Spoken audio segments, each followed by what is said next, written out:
It starts with the ground shaking under your feet. Not an earthquake, something worse. A low sound, like thunder that never stops rolling. Then the sky changes color. You have no seismologist, no news report, no warning system, just your own eyes telling you that something is very wrong. In about 4 minutes to decide what to do about it. Long before an eruption fully breaks open, the earth gives warnings, if you know how to read them. Ancient humans living near volcanic zones learned these signs the same brutal way they learned everything else. Some people didn't survive the first time, and the ones who did passed the warning down. Small tremors days or weeks before, animals disappearing from the area, birds abandoning nests, insects going silent, water in nearby streams turning warm or smelling like rotten eggs from sulfur gas escaping through the ground. Communities that survived generation after generation near active volcanoes weren't lucky. They were the ones who treated every one of these signs as a command to move immediately. No debate.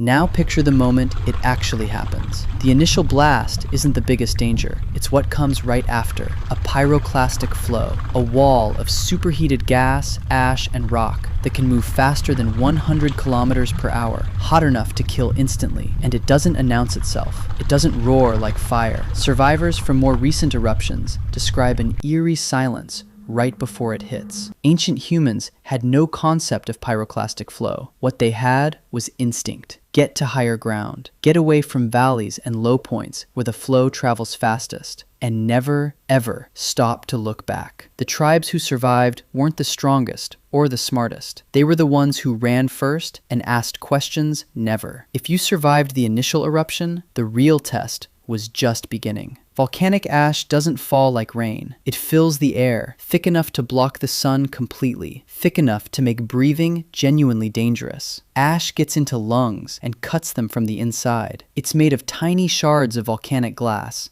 not soft powder. Ancient humans who survived this phase did something that seems almost too simple. They covered their mouths with wet animal hide or bark, and they moved constantly, upwind, away from the ash cloud, even if it meant abandoning everything they owned. Territory, tools, food stores, all of it became worthless. The second staying near it meant dying near it. Here's what almost never gets mentioned in the history of volcanic survival. The eruption itself killed far fewer ancient humans than what came after. Crops failed. Animals died from ash-poisoned water and grazing land. The sky stayed dim for months, sometimes years, cutting temperatures and destroying growing seasons across entire regions. Sometimes thousands of kilometers from the volcano itself. Communities that survived the actual eruption often didn't survive the famine that followed. The people who made it were the ones who abandoned their home territory entirely and pushed into unfamiliar land, competing with other groups